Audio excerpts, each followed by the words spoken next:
La clase de hoy iniciará el estudio de la unidad número 8 de macroeconomía. Esta unidad número 8 corresponde al módulo 2 y es la última unidad de este módulo.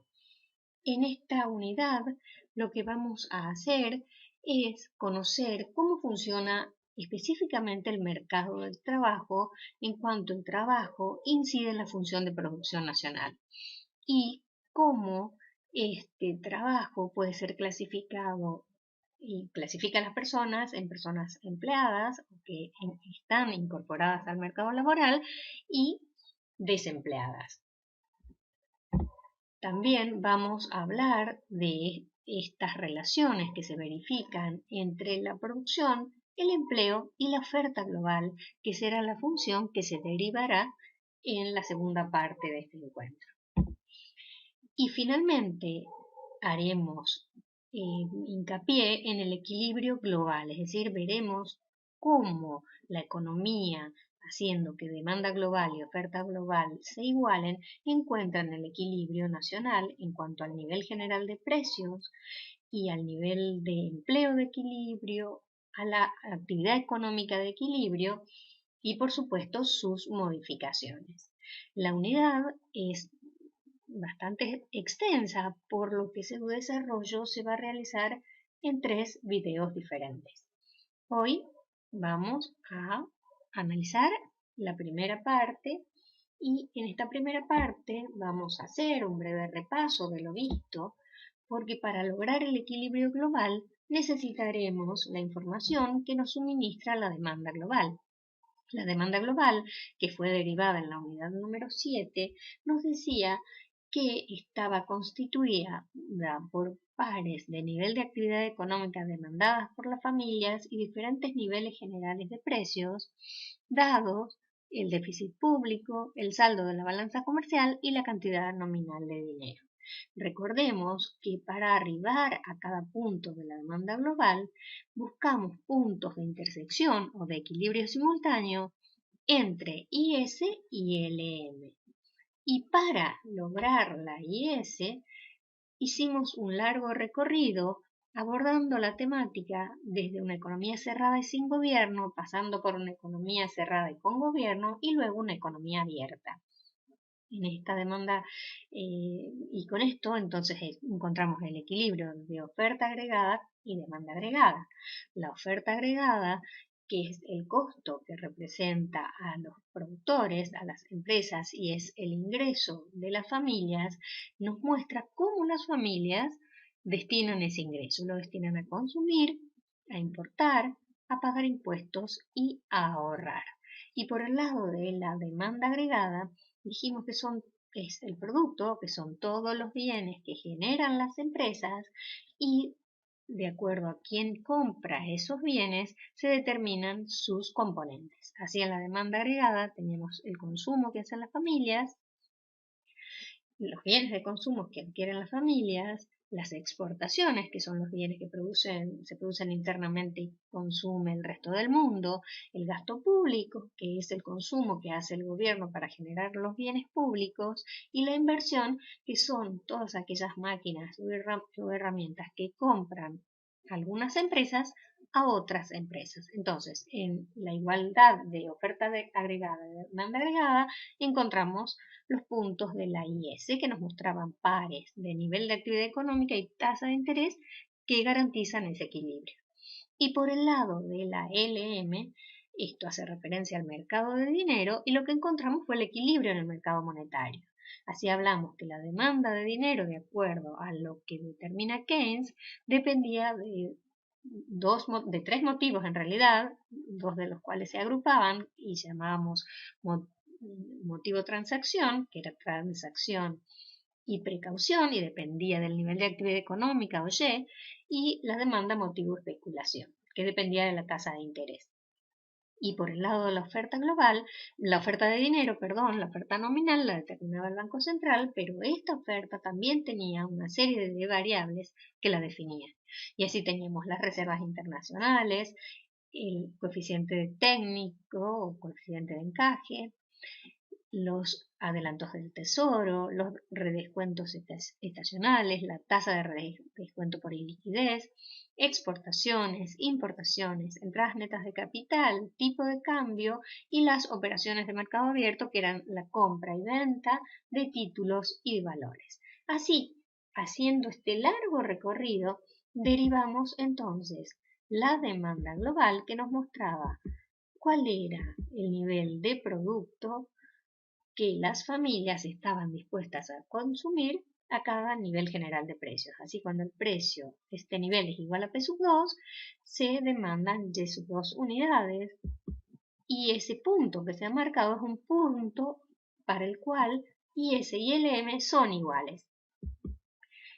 Si el nivel general de precios disminuye, la cantidad demandada va a aumentar, y este otro punto nos muestra otro punto de intersección entre IS y LM, pero cuando la LM se modificó, porque se modificó el nivel general de precios. Para un nivel general de precios mayor, la LM se desplaza hacia la izquierda, y en consecuencia el equilibrio con IS se va a lograr a un nivel de actividad económica menor. Luego allí tendremos otro punto de la demanda global. Esta demanda global, recuerden, se obtiene entendiendo que las variables exógenas a la función, como el déficit público y la cantidad nominal de dinero y el saldo de la balanza comercial, permanecen constantes. Cuando alguna de estas variables exógenas se modifican positivamente, es decir, aumentan, la demanda global se desplaza hacia la derecha, y cuando disminuyen, la demanda global se desplaza hacia la izquierda. Encontrar el equilibrio global implica también conocer el comportamiento de la oferta global. La oferta global dijimos que tiene que ver con los bienes que se generan en la economía. Es decir, que vamos a partir de la idea de que en esta oferta global también tendremos como variables endógenas el producto y el nivel general de precios. Y vamos a definir a lo largo de esta unidad cuáles serían las variables exógenas a esta oferta global. Ahora, esta oferta global dependerá de distintas visiones económicas. Así, tenemos una doctrina que generan los autores clásicos o pensadores anteriores a Keynes, y cuáles son los aportes que hace Keynes y los pensadores keynesianos a la definición de oferta global. Esta distinción, entonces, también se abordará para mostrar posteriormente que la oferta global, de acuerdo a cuál postura se tome, tendrá diferentes formas. Entonces, dijimos que la oferta global tiene que ver con la producción. Para eso vamos a hacer un breve repaso de lo que hablamos en microeconomía. En microeconomía definimos una función de producción que me decía que un bien X dependía de los niveles de trabajo y capital empleados en la producción de este bien. Por otro lado, dijimos que a esta función de producción se la podía medir tanto en el corto plazo como en el largo plazo, de acuerdo a que alguno de los factores estuviese fijo o constante. Así dijimos que en el corto plazo la producción iba a aumentar cuando el factor trabajo L aumente para cierta cantidad de capital fijo. En el largo plazo, que es una sucesión de cortos plazos, ambos factores son variables, porque para pasar de un corto plazo a otro corto plazo tendremos que modificar la cantidad de capital, es decir, vamos a incrementar la escala de planta. Luego, entonces, esta sucesión de distintas escalas de planta nos dará la función de producción de largo plazo. La función de largo plazo de producción se podía originar a partir del mapa de isocuantas, que recordarán que era en un sistema de ejes, teníamos los factores, trabajo en el eje de las abscisas y capital en el eje de ordenadas, y las isocuantas nos mostraban puntos de diferentes combinaciones de trabajo y capital que permitían producir la misma cantidad del bien o servicio. Cuando las isocuantas se alejaban del origen, implicaban mayores niveles de producción. Es decir, que en este mapa vamos a tener que se pueden modificar tanto el trabajo como el capital. Para pasar del largo plazo al corto plazo, lo que dijimos es que había que fijar la cantidad de capital, la dotación de capital, el empleo de capital en un monto o en un stock determinado. Así, si suponemos que la cantidad de capital fija va a ser igual a K sub 2 y trazamos una línea, al recorrer esa línea de guiones podemos ver que cuando se use esa cantidad de capital se pueden alcanzar los distintos niveles de producción. Así podemos entonces arribar a la función de corto plazo en la que tendremos el factor variable en eje de abscisas y el nivel de producción en el eje de ordenadas. Entonces, cuando usamos K sub 2 y tocamos la primera isocuanta de X1, lo que vemos que en ese punto se emplea L1 unidades de trabajo o mano de obra y se produce X1. Haciendo el mismo procedimiento, utilizo K sub 2, para producir X2 tendré que emplear L sub 2 unidades de L y alcanzaremos un nivel de producción X sub 2.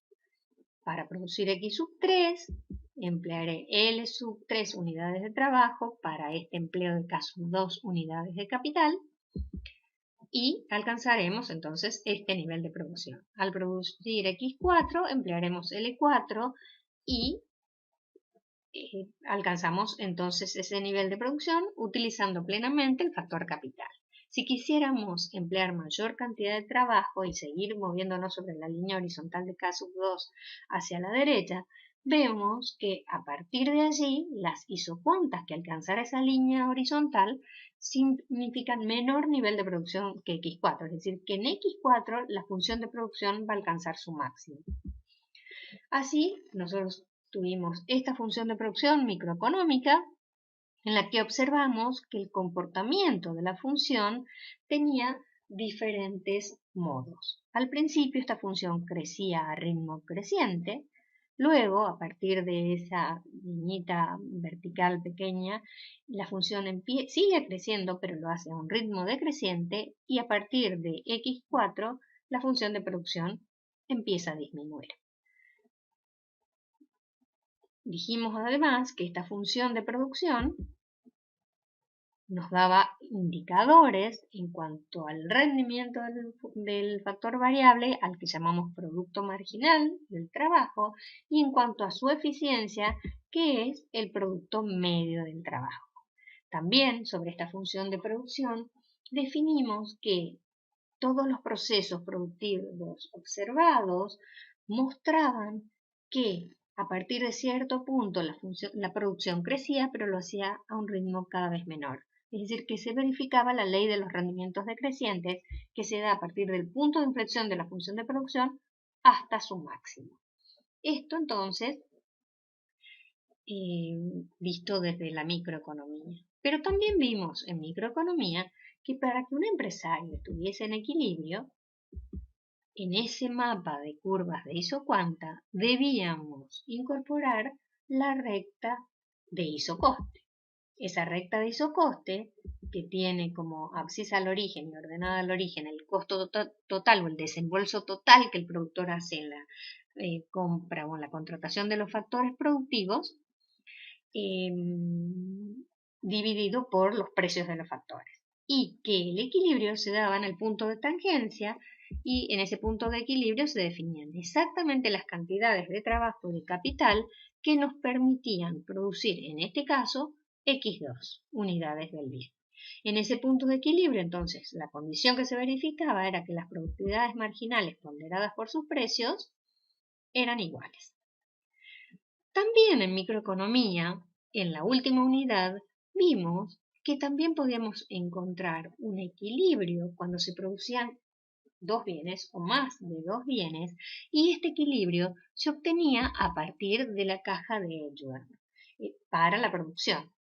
A partir de esa caja de Edgeworth, definida la curva de contrato-conflicto, encontramos una función que llamamos frontera de posibilidades de producción o curva de transformación, que nos muestra las cantidades del bien X y la cantidad del bien Y que se puede producir utilizando plenamente los factores productivos y de la manera más eficiente. Es decir, que esta frontera de posibilidades de producción nos muestra la potencialidad de la economía. Es decir, si todos los factores productivos se emplean plenamente y de la manera más eficiente, como máximo nos podremos ubicar en alguno de los puntos de esta frontera o de esta curva de transformación. Lo que se vio allí es que las productividades marginales ponderadas de cada uno de los factores para cada bien tenía que ser igual al de el otro bien. ¿Qué ocurre si en la economía, como existe en la realidad, hay n bienes o infinitos bienes? Esta condición se debe repetir para todos los bienes. Y esta sería la visión individualista o el enfoque individualista del análisis de los agregados macroeconómicos a partir de conceptos microeconómicos. Ahora, desde la concepción macroeconómica, es decir, teniendo en cuenta los agregados, entendiendo que estos deben analizarse de esta manera, porque el agregado es más que la suma de las partes, que es lo que trata de explicar la microeconomía, la función de producción o la función de producto, porque ese es el producto, es decir, la cantidad de bienes y servicios finales que se generan en la economía, va a depender de la cantidad empleada de trabajo a la que denominaremos N y de la cantidad de capital. De la misma manera que en microeconomía tendremos una función de corto plazo y una función de largo plazo. Nosotros en este abordaje solo hablaremos del corto plazo, que es el periodo de tiempo al que hace referencia Keynes en sus escritos. Así como la función es de corto plazo y, como dijimos en el apartado anterior, en todos los procesos productivos se entiende el cumplimiento de la ley de rendimientos decrecientes, la función de producción de largo plazo, macroeconómica tendrá el nivel de empleo en el eje de abscisas, el nivel de producto en el eje de ordenadas y la función de producción mostrará este ritmo decreciente a lo largo de ella. También, a partir de esta función, podremos encontrar en la medición del rendimiento del factor a través del producto marginal del empleo y de la eficiencia del factor a partir del producto medio del empleo. Todo esto va a ser necesario para comprender el comportamiento del mercado de trabajo y su incidencia en la oferta global. Es decir, que como hablamos del mercado de trabajo, vamos a analizar la demanda de trabajo y sus determinantes, la oferta de trabajo y sus determinantes, y del libre juego de oferta de trabajo y demanda de trabajo en ese mercado, vamos a determinar el nivel de empleo de la mano de obra o del trabajo N y su retribución, que denominaremos salario. El mercado de trabajo se fue configurando de maneras diferentes a medida que fueron apareciendo los distintos sistemas económicos. Así, en el comunismo primitivo, el mercado de trabajo consistía en generar bienes para la subsistencia de la comunidad o de la tribu con principios religiosos de acuerdo a lo que definían los jefes de esa comunidad y se distribuía entre sus miembros para la subsistencia de esa comunidad. Con el advenimiento de la esclavitud, el mercado de trabajo hizo que la mano de obra fuera propiedad del amo.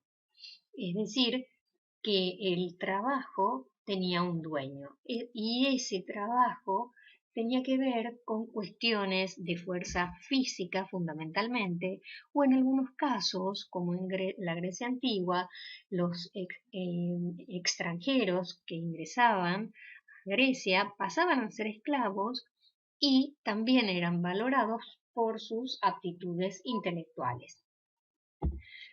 En el feudalismo, el señor feudal entonces es el que le daba protección a los siervos que vivían alrededor del castillo feudal, y estos siervos no eran de propiedad del señor feudal, pero sí estaban medianamente adosados a la tierra, a su labranza, eran los dueños de sus herramientas, de sus instrumentos de labranza, y producían para su subsistencia, y el excedente debía ser entregado al señor feudal.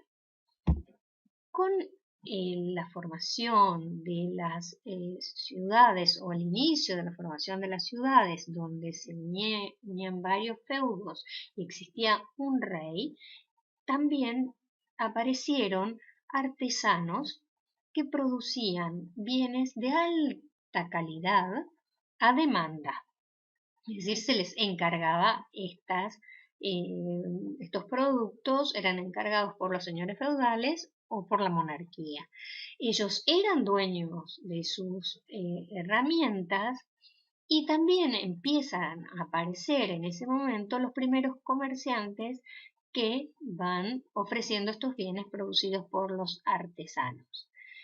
Con esto, entonces, se van configurando las ciudades, y el artesanado se vuelve más importante con la ayuda del comercio, y finalmente, entonces, con el advenimiento del capitalismo, el artesanado, que era el dueño del capital, empieza a emplear gente, y en el capitalismo aparece la burguesía, o sea, los empresarios, los dueños del capital, y los asalariados, que eran quienes trabajaban para los dueños del capital. En el año 1917, con la revolución bolchevique, aparece el socialismo, y esta burguesía dueña del capital es reemplazada por el Estado, quien administra la producción y la distribución de estos bienes. Es el Estado también el empleador de la mano de obra. Hoy en día, con la globalización, la incorporación de nuevas tecnologías al mercado laboral, aparecen otro tipo de configuraciones de trabajo, como son los emprendedores, que son los dueños del capital y quienes ejecutan el trabajo. También, y a vistas de lo que ocurre con la pandemia, aparece el teletrabajo o el work home, que se trabaja desde la casa, que puede ser en relación de dependencia o como emprendedor. En cuanto a la oferta de trabajo, también tiene diferentes análisis. Así tenemos a los clásicos, entre los que vamos a nombrar a Ricardo, a Malthus y a Marx. David Ricardo adjudicaba todo al valor trabajo de acuerdo a la cantidad de mano de obra incorporada en el bien producido, y entendía que el resto de los factores era trabajo acumulado, de manera tal que esto, sumado a las horas de trabajo efectivo, era lo que le daba el valor al bien. Malthus, hablando de la oferta de trabajo, habla de cómo la mano de obra evoluciona en el tiempo, y qué es lo que ocurre respecto de su crecimiento y de la capacidad de conseguir alimentos para toda la población. Malthus, en ese sentido, tiene una visión muy pesimista, en tanto entiende que la población crece a ritmo geométrico, mientras que los alimentos lo hacen a ritmo aritmético. ¿Esto qué quiere decir? Que la población crece a un ritmo mucho mayor que los alimentos, y lo único que puede generar cierto equilibrio es que acontezcan catástrofes o pestes, para que entonces se reduzca la población y el alimento pueda alcanzar para todos. Marx, por su parte, habla introduce un concepto al que se llama plusvalía, que entiende que es la parte que correspondería a la oferta de trabajo, a los trabajadores, y de la cual se apropia el empresario o el capitalista. Marx habla también del ejército industrial de reserva, que es toda la mano de obra desocupada, que a medida que la plusvalía del empresario aumenta, va siendo captada en el mercado laboral. ¿Qué ocurre? Al ingresar al mercado laboral parte de este ejército de reserva, se reduce este ejército de reserva, disminuye la oferta de trabajo y también va disminuyendo la plusvalía, porque ahora la tienen que repartir entre más trabajadores. En consecuencia, empieza a desemplear operarios, un empresario, y luego entonces aumenta la oferta de trabajo. Los estructuralistas hacen un análisis de cómo se configura la población y la veremos a continuación. Y los neoclásicos, cuya cara más visible es Alfred Marshall, tienen un enfoque microeconómico de la oferta de trabajo. Recordemos que nosotros vimos cómo se determinaba la oferta individual de trabajo en microeconomía cuando definíamos como aplicación de las curvas de indiferencia cómo un individuo distribuía su tiempo en trabajo y en ocio, y de acuerdo a la tasa salarial iba aumentando la cantidad de horas que llevaba al mercado de trabajo hasta que llegaba a un punto donde este ingreso que percibía le resultaba lo suficientemente satisfactorio como para dejar de trabajar, y así la oferta individual tenía una volviente hacia atrás. Entonces, la oferta individual, LI, dependía de la tasa de salario. Haciendo entonces este enfoque individualista, para llegar al agregado, diremos que el nivel de empleo de trabajo será la suma de las ofertas individuales. Luego, como la oferta de trabajo está dada entonces por la suma de estas ofertas que dependen de la tasa de salario. Y la función de oferta será el salario ofrecido, va a depender del nivel de empleo. Respecto de los estructuralistas, estos hacen un análisis de la estructura poblacional. Entonces, fijan a la población en dos categorías, los activos y los pasivos. A los pasivos los distribuyen en dos grupos también. Pasivos transitorios, que son niños, niñas y adolescentes, hasta los 16 años, y pasivos definitivos, que son las mujeres de más de 60 y los varones de más de 65 años, es decir, aquellas personas que ya han recibido el beneficio de la jubilación. Respecto de los activos, que es la parte que nos interesa, que es la parte que se va a emplear en el trabajo, estos activos también pueden estar distribuidos en dos categorías: la población económicamente activa y los desocupados voluntarios. Esta población activa, que va desde los 16 años hasta los 60 o 65, entonces de esta población puede haber personas que no trabajan porque están becadas, porque son estudiantes, porque son amas de casa, porque son jubilados anticipados, es decir, que no trabajan por elección propia. La población económicamente activa tiene también dos grupos de personas. Los ocupados, es decir, los que realmente han encontrado un puesto de trabajo en el mercado laboral, en el mercado legal, en el mercado registrado, y los desocupados, que son involuntarios, porque son personas que buscan trabajo y no la encuentran.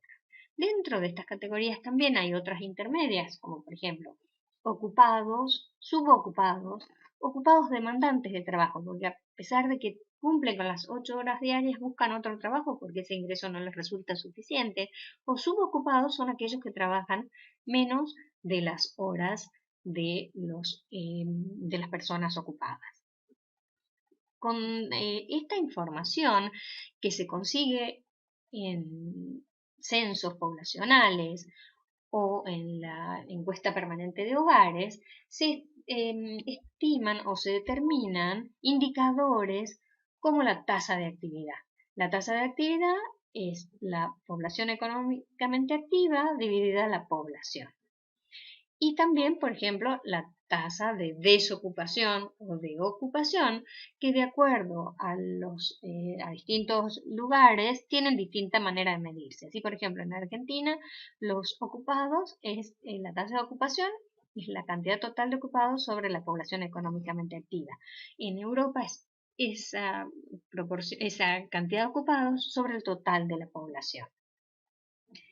Como les decía, esta información puede ser obtenida a través del censo. Entonces, el censo, el último censo que se realizó, que fue en el 2010, nos muestra que la población se distribuye de esa manera. Mujeres a la derecha, varones a la izquierda del eje vertical, y nos muestra cómo va evolucionando esta pirámide.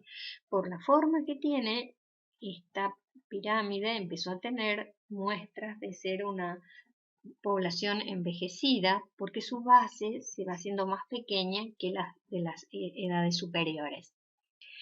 En años posteriores, esta pirámide tenía una base mucho más ancha que el resto de las edades.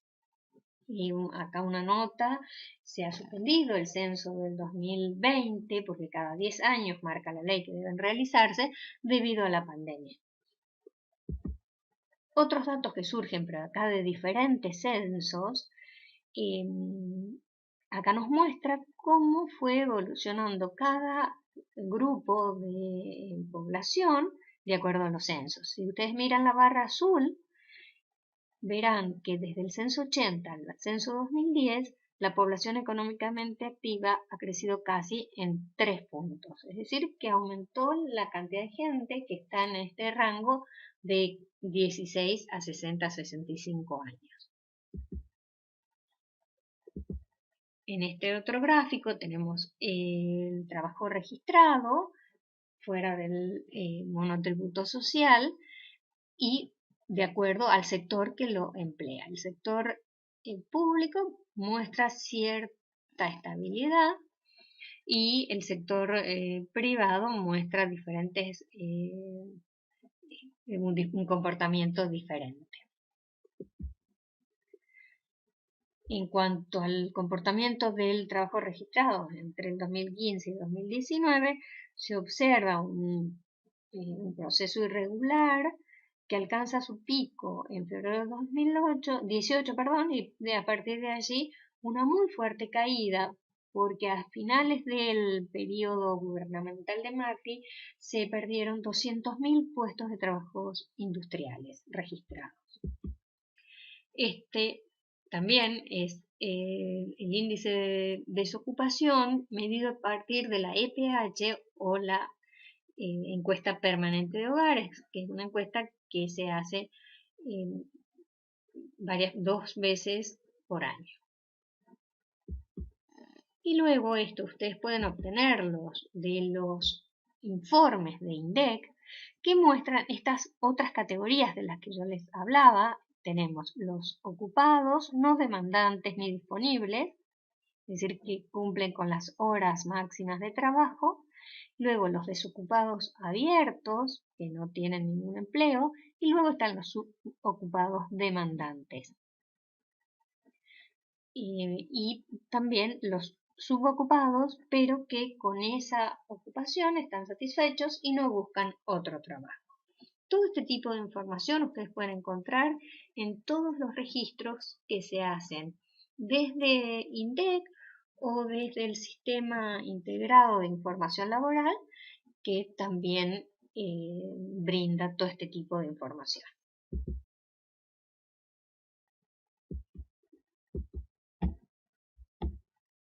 Hablaremos ahora de la demanda de trabajo.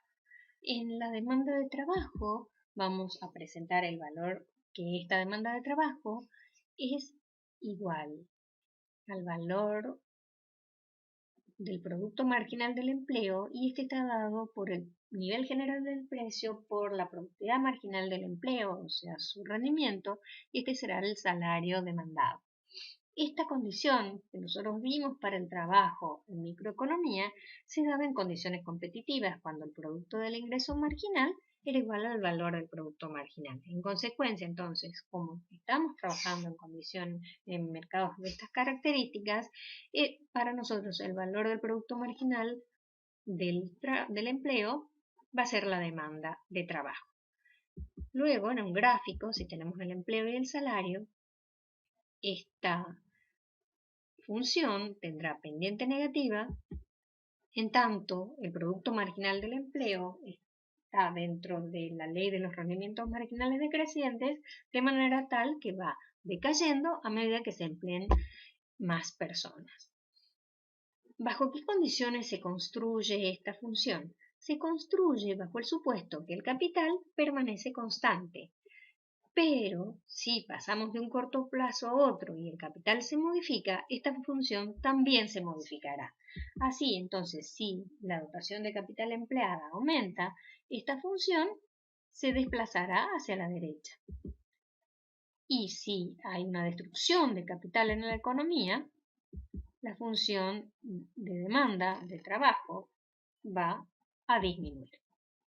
¿Cómo se estima la demanda de trabajo? ¿A partir de qué datos puede estimarse la demanda de trabajo y de los distintos trabajos? Una de las maneras de hacerlo es a través de clasificados de diarios para ver qué tipo de mano de obra se requiere y entonces así clasificar y ver cómo de demandantes son las empresas de la mano de obra.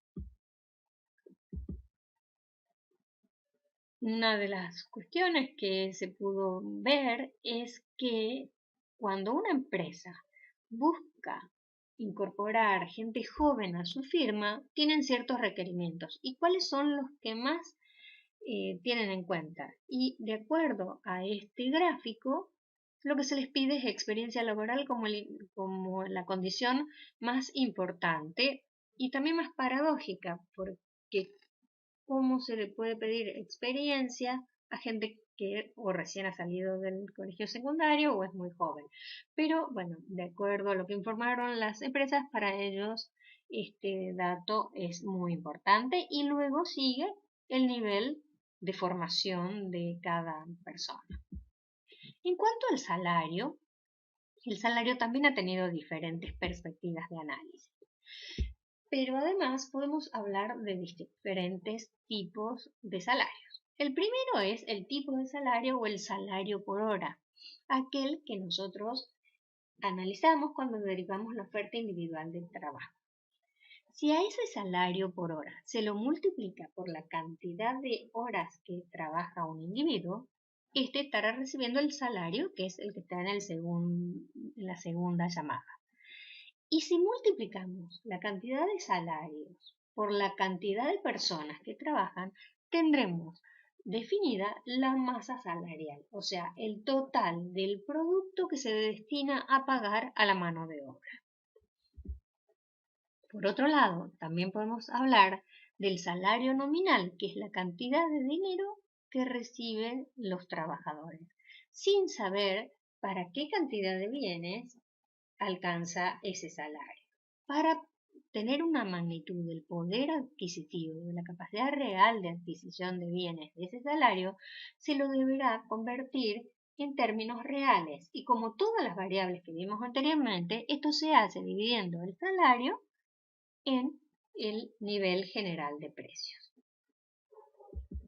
A su vez, de acuerdo a distintos autores, el salario cumplía diferentes funciones. La teoría de subsistencia se la atribuye a Adam Smith y él decía que el salario debe ser de una magnitud tal que le permita al trabajador y a su familia mantenerse y reproducirse, de manera tal que esto garantizaba la existencia de esta mano de obra para las empresas. Marx habla del fondo del salario. Marx habla de que las empresas tienen cierta cantidad de dinero fija que van a dividir, por un lado, y una cantidad fija también, a la compra de insumos y de maquinarias.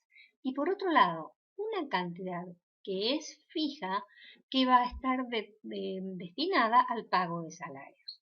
Ahora, como esa cantidad fija se distribuye entre los trabajadores, el salario que va a recibir cada trabajador va a variar de acuerdo a que se incorporen más personas o se desempleen personas del proceso productivo.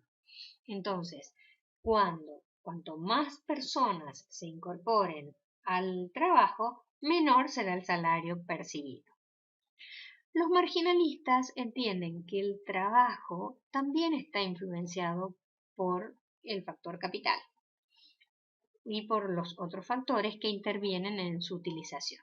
Así entienden que en procesos productivos que son intensivos en mano de obra, el salario va a ser muy bajo. A diferencia de esto, cuando los procesos productivos son intensivos en capital, estos procesos productivos requieren de mano de obra más calificada, en consecuencia el salario será menor. Los neoclásicos siempre entienden que debe verificarse el equilibrio entre la oferta de trabajo y la demanda de trabajo para determinar el salario. Keynes introduce una modificación. Él entiende que todos los pensadores anteriores a los que él denomina clásicos hablan siempre en términos del salario real. A diferencia de esto, Keynes dice que los trabajadores tienen mucha más noción del salario nominal y se ven más estimulados a trabajar de acuerdo a ese salario nominal, porque los trabajadores tienen o padecen ilusión monetaria, así lo llama él, que es que cuando un trabajador recibe un incremento de sueldo, ese incremento lo entusiasma y no hace la transposición o no hace el cálculo de si los precios han subido, si ese incremento salarial compensa o no este aumento de salario. Así podemos ver cómo fue evolucionando el salario entre diciembre del año 15 hasta el año 18. Vemos que el pico lo alcanza en el año 16. Acá se ve también el salario real porque se divide en euros, que es una manera de compatibilizar los salarios, y también se ve cómo ha ido evolucionando entre el 2001 y 2018. También el pico está en 2015. Y acá se ve una pérdida acumulada porque las inflaciones registradas entre los años 2016 y 2019 fueron muy altas, entonces los salarios han perdido mucho poder adquisitivo en tanto no se actualizaron al mismo ritmo al que creció la inflación. Y en este otro gráfico vemos también qué es lo que pasa con el salario real, que va aumentando y a fines del 18 empieza a decrecer. Con esto entonces terminamos la primera parte de la unidad número 8.